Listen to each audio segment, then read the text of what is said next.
To Adolf Hitler, he wasn't just a follower, he was his chosen heir.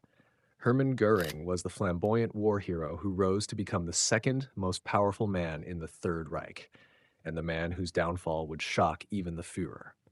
Long before the Nazi swastika flew over Germany, Hermann Göring was already famous. A decorated World War I fighter ace, he commanded the legendary Flying Circus, once led by the Red Baron himself.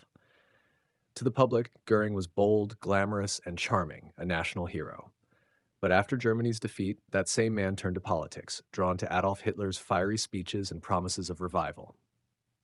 By the early 1920s, Göring was not just a supporter, he was one of Hitler's most powerful allies. When the Nazis seized power in 1933, Göring climbed swiftly to the top. He created the Gestapo, the secret police that would terrorize Germany.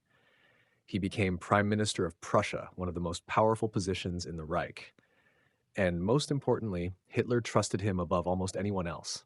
Göring's appetite for luxury was as big as his political ambition.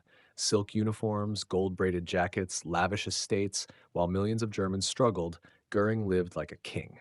In 1935, Göring took command of the Luftwaffe, Germany's new air force.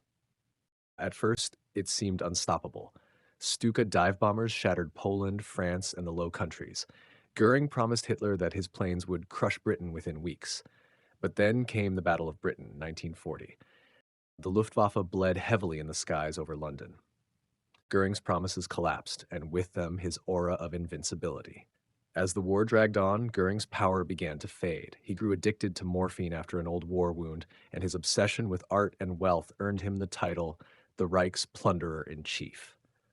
By 1945, as Hitler's empire crumbled, Göring tried to seize control, claiming he should be Führer if Hitler was incapacitated.